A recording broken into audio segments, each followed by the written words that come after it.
This is your favorite podcaster, Romina, and you just tuned in to RM Podcast FL.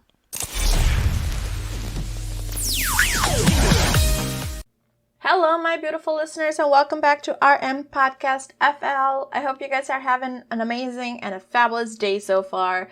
It is Tuesday, which means we have a brand new episode for you guys. And before we do jump into today's interview and a little bio about our guest, I want to actually remind you guys to go ahead and subscribe to our website, which is www.connectwithromina.com. And Romina, it's spelled R-O-M-I-N-A. I know, a weird name, guys. I didn't decide on my name, but go ahead and subscribe to www.connectwithromina.com, as we do have a new project coming out soon. It's a project that definitely everybody can benefit from. I'm super excited to launch the project. I've been working on it for months. And the launch date, as of right now, it's October 19th, you guys. So it's almost there. So make sure to subscribe to www.connectwithromina.com. You did that? Already done?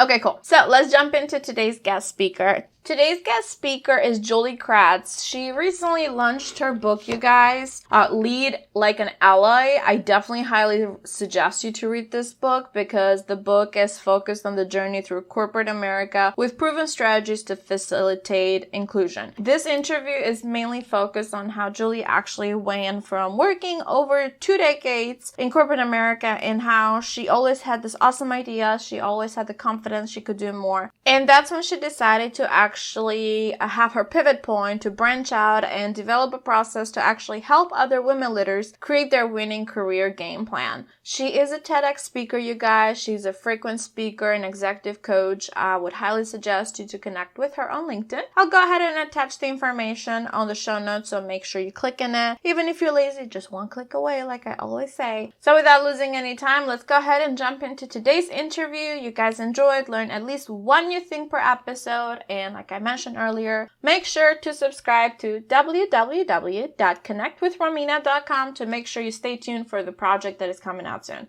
Enjoy the interview.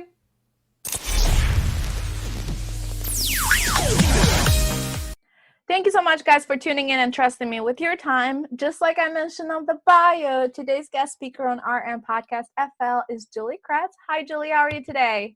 Hey, doing well. Awesome. Happy Tuesday. I'm excited to have you on the show today. I'll pass on the mic to you first. I don't know anybody that knows you better than you, so tell us how awesome you are.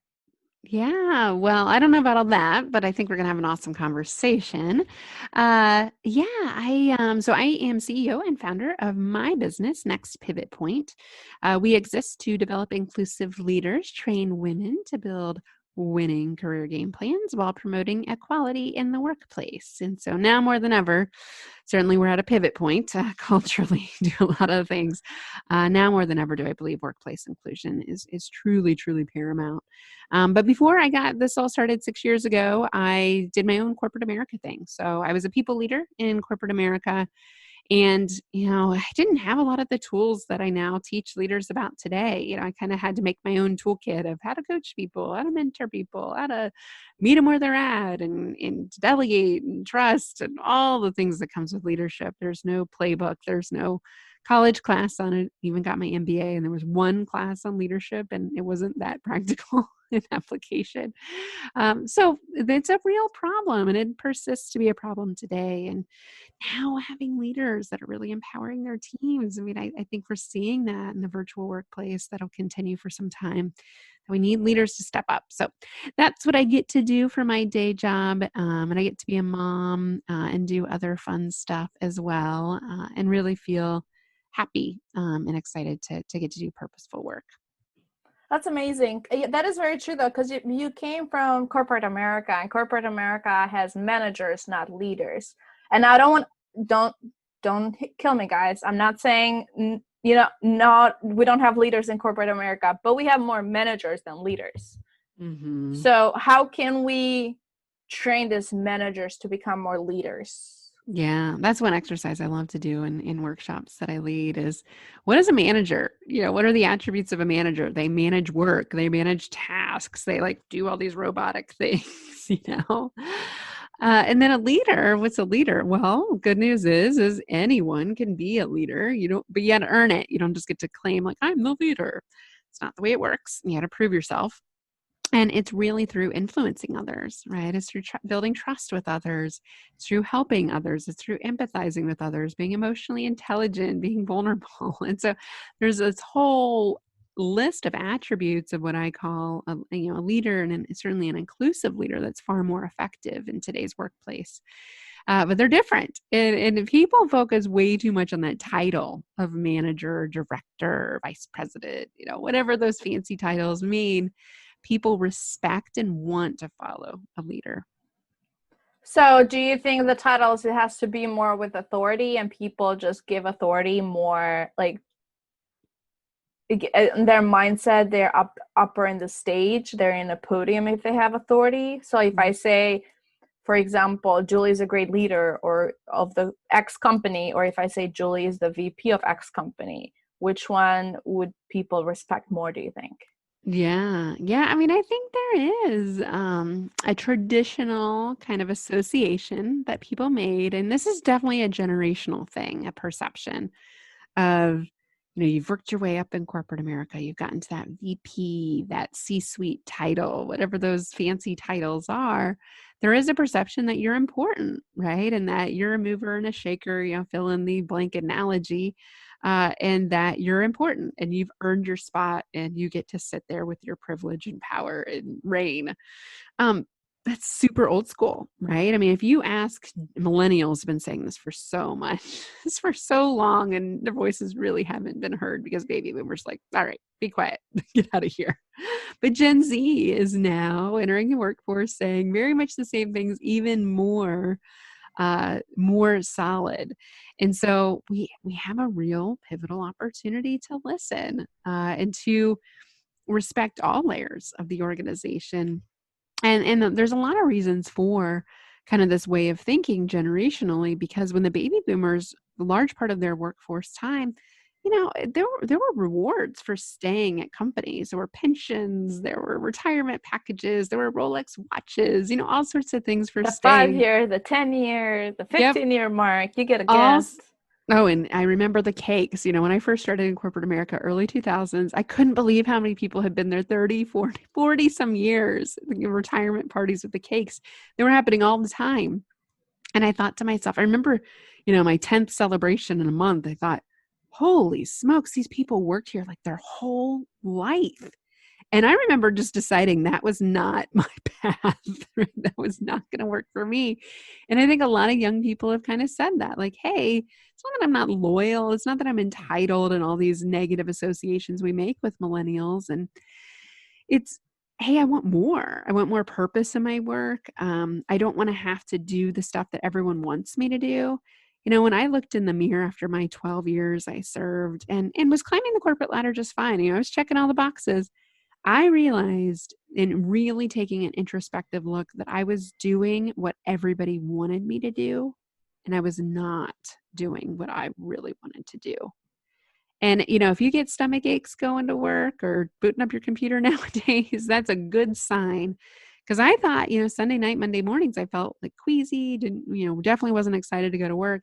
I compare notes with my colleagues and they'd say like, I love going to work, or I really love my job.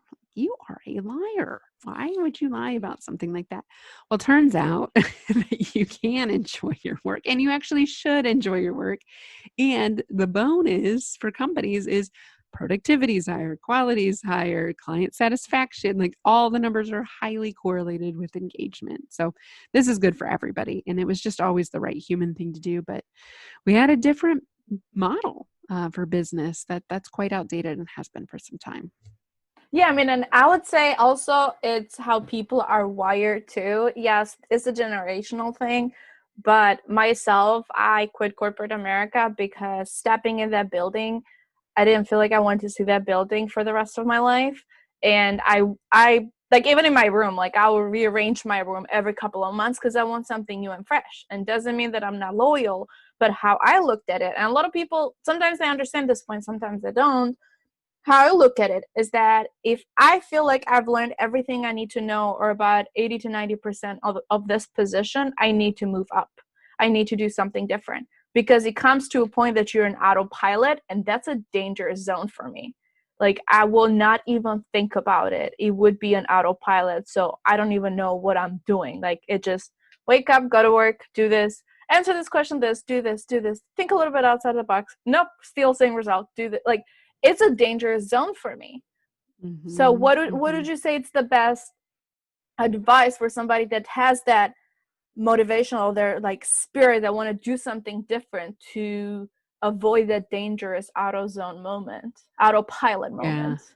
Yeah, the autopilot moment, I love that because it's very telling of a lot of tenured employees in corporate America. I see it all the time. Once you've been in a role, usually for a couple years, you're kind of maxed out, right? You're ready for the next challenge. What we know, back to what I said about engagement and being happy in your work, is what we know is the primary driver of that, besides your manager, your leader, is also being challenged and stretching yourself.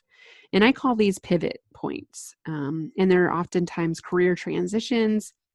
And this may not necessarily be jumping ship to a whole different company or industry or functional area.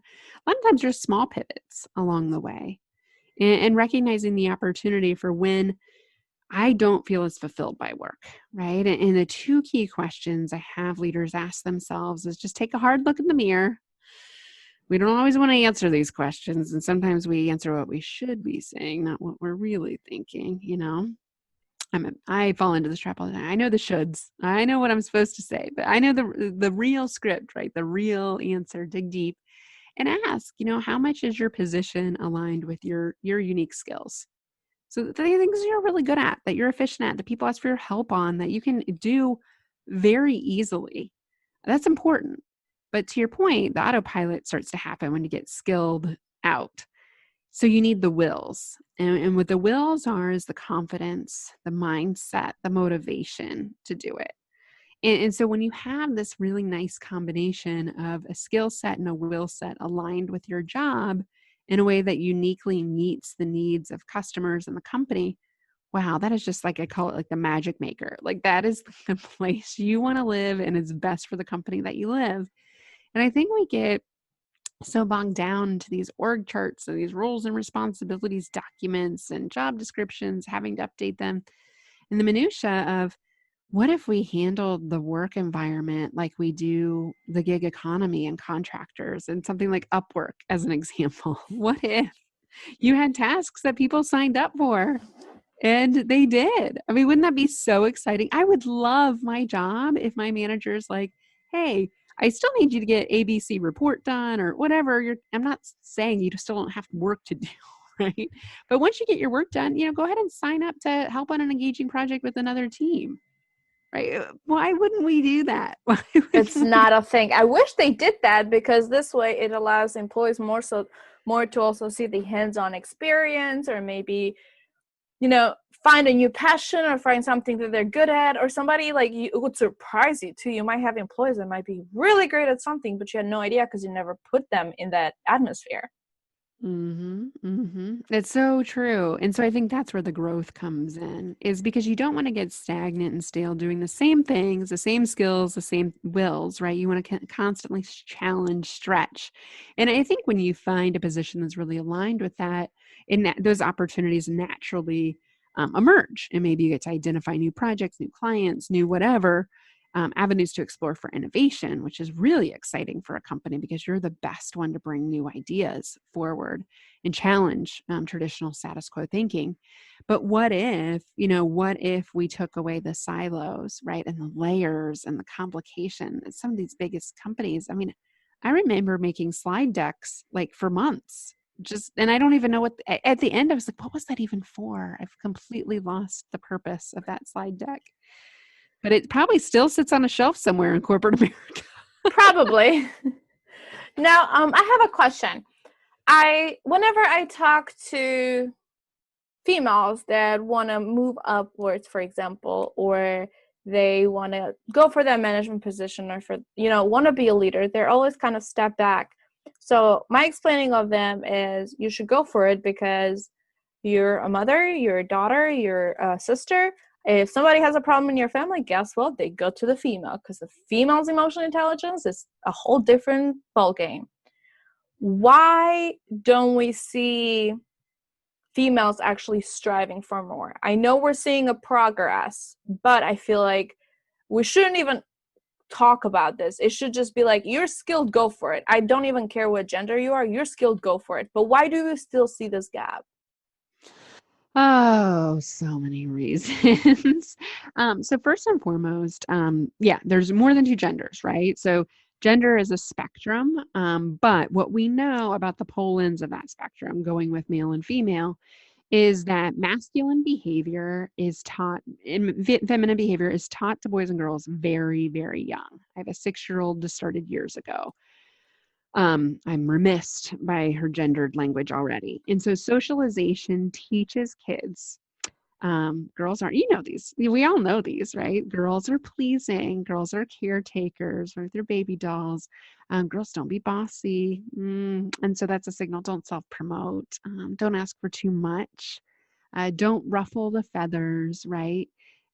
Be the peacemaker, be agreeable, be kind. And so that's the message that we teach young girls from a very young age. Converse to that, the other gender narrative around masculinity: strong, brave, stuffing of emotions, an acceptance for violence, an over messaging on physical attributes and risk-taking behavior. And so when you teach this behavior from a young age, as somebody's developing their personality and emerges into adolescence and then as an adult, and then you go to a workplace that is male dominated, because every single workplace is, there is no such thing as a female dominated company, industry. I've never found one. Listeners, prove me wrong on this. I'd love to find one. So when you enter a male dominated space, females, remember all that wiring, all that socialization. And you're right. Women do have some unique benefits around emotional intelligence. It's been measured. Women do have higher emotional intelligence. This is not innate. This is, again, socialized behavior. So when women bring these tools to the table in a male-dominated space where men are running, 80% of the leadership team is male, their voices aren't heard. If they self-promote, it's like, oh, she's being really aggressive.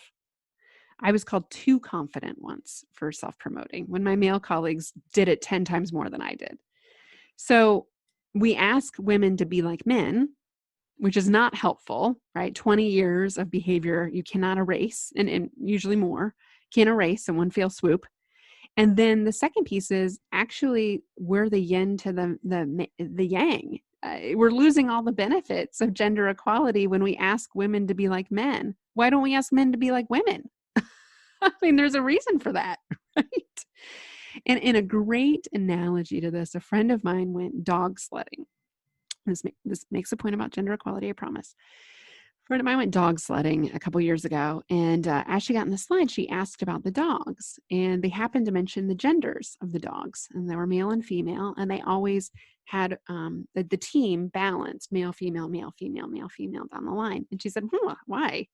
Oh, we would never let all male dogs or all female dogs go together. She said, well, why? Because they balance each other out, because they lead the best when they're together.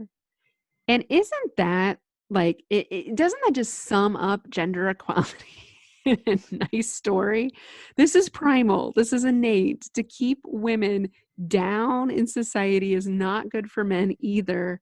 It really is not a zero-sum game. We really are in it together, and we bring natural strengths to one another. And so, to get back to your question, confidence is not something that we that we teach and socialize with women, but we definitely do with men. So therefore, confidence has really been defined as a part of masculinity. And that's the part that's really tricky to unpack. So I get told a lot that I have a lot of masculine energy because my mind, I don't care who you are. If I have an idea, I will say it. If I have a goal, I will say it. I have no holdback. If I will just go for it. And I've been called before too bossy. or saying, hey, you need to relax, you're coming out too strong. When at the same time, I've backed up my, like, whatever I'm saying from facts, but I come out too bossy. If somebody else says this, if a male says this, it's a great idea. And I've run into this before. And to me, I don't take it personal because I just say, well, I feel bad because that's the way you're thinking. So sorry for your daughter that you treat her like that. That's my thinking. That's mean of me probably to think. But that's how I'm like, next, right?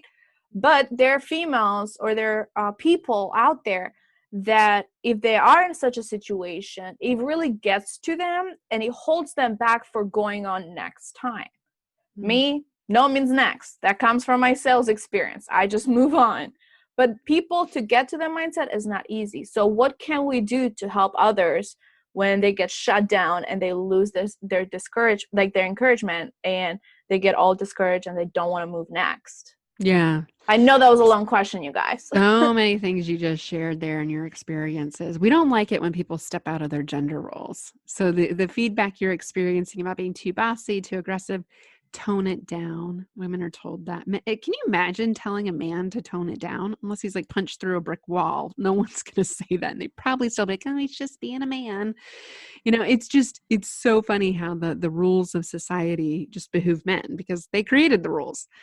So back to your question, when you run into challenges from other people not accepting who you are, you're showing up authentically and they don't like it. There's something going on with them, right? That's why I say no means next in my head. Exactly. I'm not going to sit here and fix you. I'm just going to move on. Right. And I think that's a very healthy behavior. I tend to get a little curious with people. Sometimes it does not behoove me well because some people just are not good intentioned, but most people are. Most people are good people and most people have good intentions. They don't even know that they're being dismissive or condescending or fill in the blank negative adjective. Most people's behavior when it's unhelpful needs some education. And so one of the tools I love in the moment, if somebody says something that's really, what you're talking about is gender bias, when they're talking about something that's biased, I love to just flip it back to them and say, hey, would you say that to me if I was a man? Or would you say that about Romina if she was a man? Oh, and then just like look at them and like the light bulb hits in like 5 seconds and like, oh, I didn't mean it like that. And I said, well, when you said this, what did you mean then? Just use their exact words. And that moment of realization, I call it holding up the mirror for people to see. They can't run from that. Like those were their words. That's their bias showing up smack dab in their face. And I didn't even have to shame them or educate them. I just got to ask some questions and help them implore some curiosity, because back to what you said earlier, we get on autopilot with everything. That's just how our brains work. Save this tough stuff for the saber-tooth tigers of the world, even though they don't exist. But, we are in scary times as our brains are working extra hard in that amygdala and that fear section. So we autopilot everything. So gender bias and gendered language and gendered norms are just part of people's innate behaviors. They're not even thinking about it. So they need to be woken up, right? Mm-hmm. They need a pattern interrupt. They need somebody to just, again, hey, tell me more. Like, why'd you say that? Or what was that all about? I'd love to know more about that. And almost always in someone's justification, they're like, I'm so sorry. Well, so I feel like people sometimes might do that too without even realizing it. Mm-hmm. So I tend to just not flip it back to them, but I tend to just ignore them and then just say, well, this works because of 1, 2, 3. Like, I don't care about your emotion. I'm going to use logic. And most of the time my projects have gone through because I'm like, here's the logic. Here's the math behind it. You don't like it? That's fine. But it's going to work because of this. Like, I take the emotions out of business. I think business is business. It has to stay emotions in there, but it should be follow the math, in my opinion, when it comes to big projects. But also what I would say though is that my mindset comes like this because I was like, I'm a daddy's girl. Like, I was raised, my dad told me to not hold back since I was a little. I hung out with him and the guys. We'd go fishing, we would just be like, I would be doing, like, I was a tomboy. So since then, I learned to stand up for myself. Whatever I have to say, I'll just say it, not holding back. Of course, not being rude. But a lot of times, because we train, I'm sorry, I didn't mean to say train. we raise females with a different standard, we raise guys with a different standard. When me and my brother, for example, we got the same, like, nope, this is what you're going to do. You're all getting raised the same. So it is important how you raised, but what advice or what would you tell for parents out there that they want to have strong, independent daughters in the future, what to stop doing right now, because this is where they get raised. Like, this is the base root fundamentals that they're getting that they're going to have long term. Yeah. My questions today are like 5 minutes long, you guys, but I'm trying to back it up with action. Well, you have a couple of things that you said. I think, pivoting to logic, I think works for women, and that tends to be a little bit more male. Men's rational brains are a little bit more active than women's limbic system and their emotional piece. But I would say human behavior is rooted in emotion. So you still got to strike the underlying emotional why behind something to get somebody to do something differently. So again, yin to the yang, both are important. And then gender socialization, even if I was raised, I can identify totally with your story because I was raised by a single mom. Mm-hmm. I didn't see my dad that much. And so I saw my mom like take out the trash and, do the finances, but also clean and, go do grocery shopping. Those are, traditional male and female roles. So I was like, okay, we just do it all. Right. But then I went to school and I watched movies and other things that were gender signals. So we're not, even if as parents we're doing the right things, and I see this with my daughter, she's still picking up those vibes other places, right? She's still looking around and seeing what a girl should be and what a girl should not be. So we have to have really intentional conversations with our kids. Like, even if we're modeling true gender inclusion and lack of gender roles, and you're the man, or whoever, whatever your partnership looks like at home, if you're modeling masculine and feminine behavior in partnership, we each do a little bit of everything. That's awesome, but just know that's not going to safeguard kids. So I would say to parents, have a meaningful conversation about gender and what does gender mean, right? And how do you identify as gender? We're seeing some interesting stats with Gen Z. 31% identify as LGBTQ+. 31%. Like, that is a real number, and that was in 2018. So as we start to unpack gender and what does it mean, gender identity, there's so much fluidity to it that I think you'll start to see. And I have friends that have children that have expressed this as early as kindergarten, that I'm not a girl, for example. And so just really having an intentional conversation about what gender is, and how you identify gender. And the conversation I'm having with Jane, my daughter, is really intentionally about words of affirmation for her. And knowing she's up against, it's not gonna, and just being honest with our girls, like, the world's not fair. It shouldn't be this way, but you're going to have to work harder than your brother. I'm sorry. It's the reality. Like, stop telling girls they can do everything. You can't. That was the message I got. And then I was really ticked off when I found out that was a lie. So let them know, that it's expected for you to be strong. So we talk about being strong, while being kind, while being brave, and while being smart and beautiful and funny. And those have always been Jane's words since she was a little baby, and we do them every night, to really reinforce those things with her. Now, for boys, the biggest thing that you can talk about with boys is it's okay to express emotion. We know the data shows with girls that confidence peaks at age 8. And that's the same age we start telling boys messages like, don't cry, man up. Like, big boys don't cry, right? How is this helpful? If you really think about it, what are these messages intended to do? Proliferate violence, keep women down, support the patriarchy. Those are my guesses. But these are systemic things that we're all participating in without even knowing it. So challenge the norms. They're not helping anybody. They didn't help you, and they're not going to help the next generation. So the only way we can do it by leading from where we're at. And I think as parents, having really intentional conversations about gender and the implications of gender very early. And it doesn't mean you're like paving the way for them to be something different than who they are. They're going to identify however you want. So by talking about it, you're not going to change anything. That's still who they are. You're just simply giving them the tools to be authentic early on before they fall into the trap of who, like just like I did in corporate America, who everyone wants me to be versus who I am. And don't you want that for your kids? Don't you want them to be who they want to be, not who everyone else wants them to be? Oh no, that's so true. Like, just build your own identity and have that strong, solid foundation at a young age, because later on down the road, they're just gonna help them and it's gonna be positive for them. So my mom is, I share this, and this is a fun fact, but my mom is more emotional, like very emotional. She's Cancer. If you guys follow, the whole horoscope, Cancer, very emotional. Me, on my end, how I look at things is if somebody has an opinion on me, does your opinion improve my life? Does your opinion help? Like, is it coming from a real loved one? Is it helping me make more money, or is it helping me live a better life? If it's none of them, or if you're just a stranger, I'm sorry, your opinion means nothing to me. And I always had this. But when it comes to my mom, for example, she worries about somebody else's opinion of her. And she was raised very with a lot of female, energy on her. Me, like I said, I grew up with pretty much my dad around all the time. Like, my parents are together, but I was just a dad's girl, like having that attitude.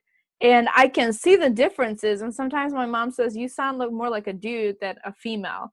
And I'm like, no, but this is how it should be. So whenever I talk to my friends, I'm like, this is how you should have your mindset. Sometimes they think I'm crazy. Sometimes they listen to me. But either or, out of 5, 1 listens. So it still works. But how can we, either I or other people, push this low confident employees to strive for better? Because sometimes they get on their own hats. Yeah. Yeah. I mean, confidence, there's not a unique formula or recipe for it. There's a lot of books out there that claim to have them. And I love a few of them. My personal favorite, Jen Sincero's You're a Badass, is one of my favorites. And there's some really good techniques and just funny stories overall about it. But, I think if you're wrestling with somebody that has low confidence, how can you support them? Confidence is not finite. Confidence is not something you're born with. Just like leadership, it's a choice, and it's a choice every single day. So while someone might be expressing the heights of confidence one day, they may be in the throes of it another day. But I think if you have someone consistently that just doesn't seem to believe in themselves, or they seem to hold back, or they second guess themselves, and women do this a lot more than men, again, because of how we're socialized. So we have measured confidence, and scientists have measured this, and women do express lower levels of confidence than men. I mean, there's tons of data to show it. Now, the good news, again, is this can change. But if I were to coach somebody on confidence, as I do often, I talk about positive thinking. It's been a huge game changer for me, looking at things from a positive perspective. When I went through my coaching certification, it's just like, okay, what do you want, Julie? What does good look like? What is possible? Asking yourself questions like that, instead of like, woe is me, the world's ending, oh my God, I'm terrible. The negative self-talk can be real. That lives inside your head. And, a lot of my clients call it a name. They're gremlin, they're, head trash, you name it. Call it a name, let it come out, and don't let it play for too long before quickly rewriting that script. I'm like, oh, what was that all about? If you're telling yourself clients don't want to buy my stuff right now, okay, cool. Acknowledge it. There's the gremlin, or the whatever. Now flip that script. What does it look like? Clients have bought my services in the past, and they will again. Whatever you need to do. And I get in the throes of it and have to talk myself through it too. But positive affirmations work. Positive thinking works. Reframing negative thinking. Tools like meditation, like journaling. I love to do visualization exercises with my clients. And I think as a manager, as a leader, this is fair game, especially in the world, whatever the future of work looks like. Being human with people and asking them about what they want in the future. Like, why haven't we been asking that question before? Why did we wait for a crisis and a pandemic to get real with people? And I've heard people say they didn't even know their coworkers were married until this. Like, yikes for your work environment. Like, you don't even know each other. You spend most of your waking hours at work together. And all of this confirms I'm so glad I'm not in corporate America again, but I know a lot of people are, and there's nothing wrong with it. I miss paychecks. Those things were nice. But if you're in it, I think lead from where you're at, model what you want to see from people, ask people to visualize the future. And as a manager, like be okay if they say, I want to start my own business or I want to do something else. Cool. Yes, see, that's dangerous to say in corporate America. Oh, I know. And I'm like, well, what's wrong with that? Like, you can get a heck of a lot out of them for the next 3 years. Like, focus on that instead. Because I was reading an article actually talking about, are they really mentors nowadays out there? And it said, no, they're not really mentors. If you consider your manager or somebody within your workplace your mentor, you might be mistaken, but you have to analyze it, seeing, are they going to mentor you to improve your work within the corporate, within the workplace? Or are they going to mentor you to improve your overall life? Because we sometimes call our managers our mentors because they helped us get better stats, for example, if you're a frontline agent. But if you say such a thing as like, I want to open my own business, I want to do this, how do you think they're going to perceive it? Probably the first issue that you're going to have, they're probably going to fire you because you don't take it too serious. Because your mind is somewhere else. You're not committed. And that's the feedback they get. I'll tell you, you're still going to lose them anyway. I mean, even if you don't ask them as a manager, like they're still planning to do that. So you're kind of missing out, right? On the full potential you could be getting until that happens. Or maybe you're missing an opportunity to have a conversation about how that could happen within the walls of the organization. So I think it's a huge miss to not talk about this stuff. But I know as an employee, I was terrified to tell everybody, I was going out on my own. I waited till the very last minute to do so. So I totally get where people are at from a fear perspective and a commitment perception. But back to your question about managers cultivating confidence, I think you can do a lot to listen to your employees, affirm your employees, recognize your employees. Recognition is free. Like you don't have to pay anything for it, right? Sending a nice email, not just like good job. I used to have part of love languages, you people. Right. Words of affirmation. Somebody's love language. Yeah, and there's a work love language book, which physical touch clearly not appropriate, but the other ones definitely. And so knowing what gets people high fives, they're acceptable, I guess. Right. Maybe not now, but someday.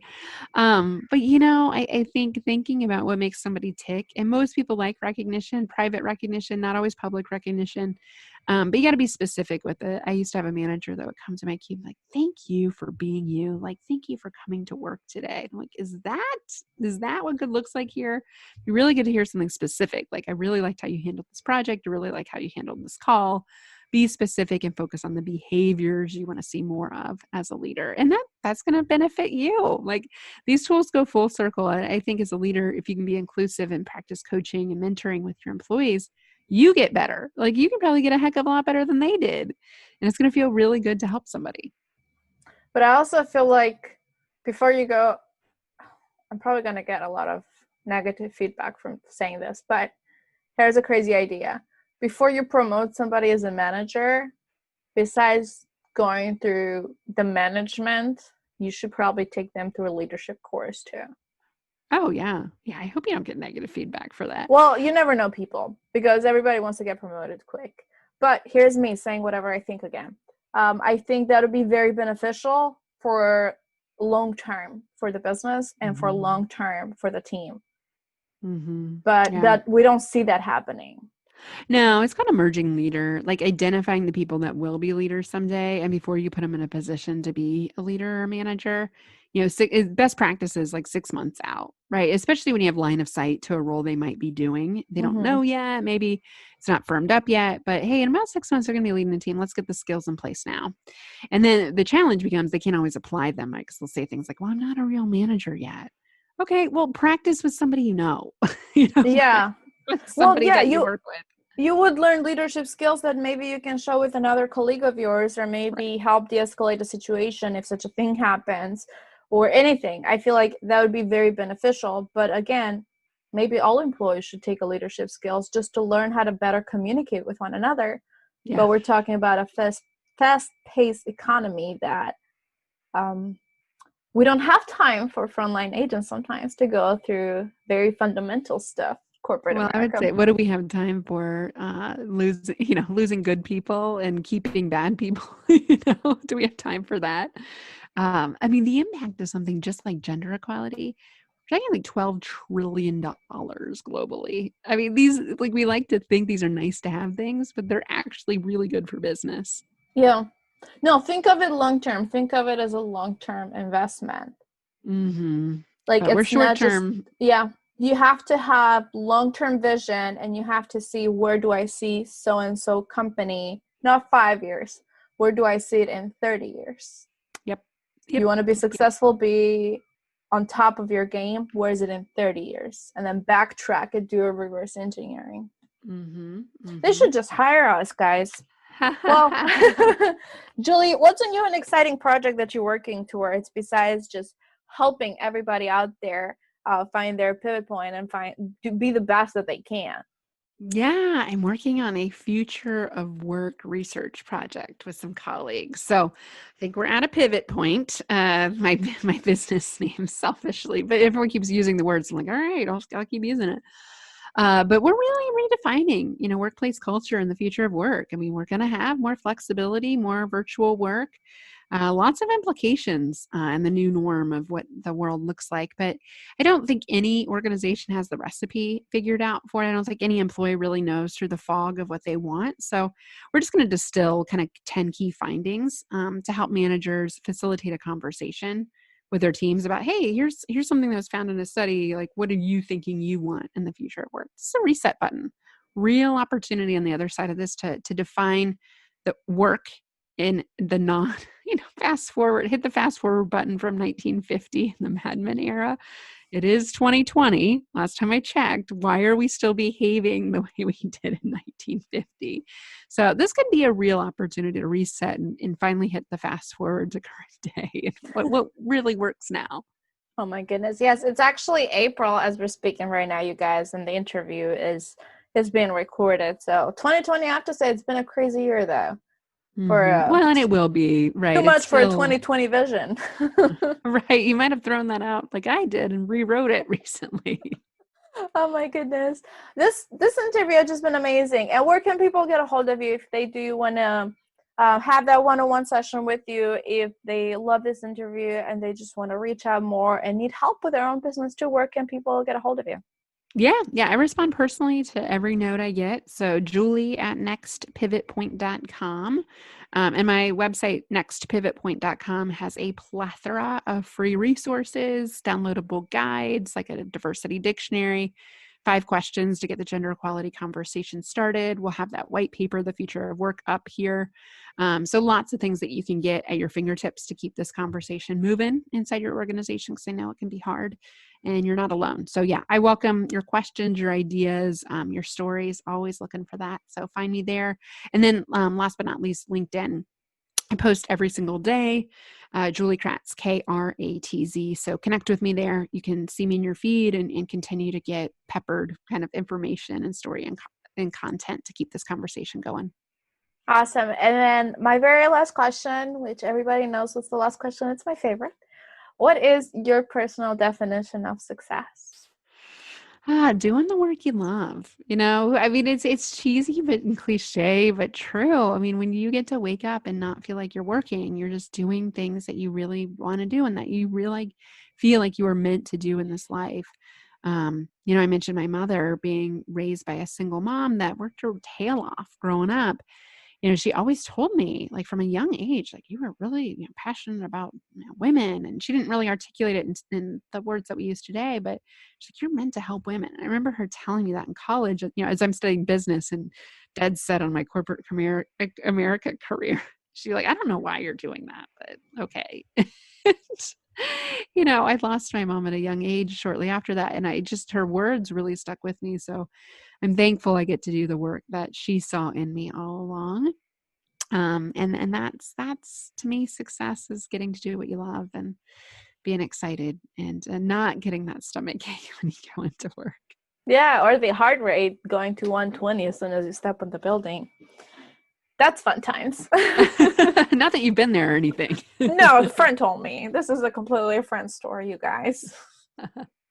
Awesome. Julie, thank you so much for being a part of RM Podcast FL. For you guys, I'll attach all the details for to connect with Julie right on the details bio description. So go ahead and click there. So you don't have to go crazy and mistype something. Just click it. It's a click away.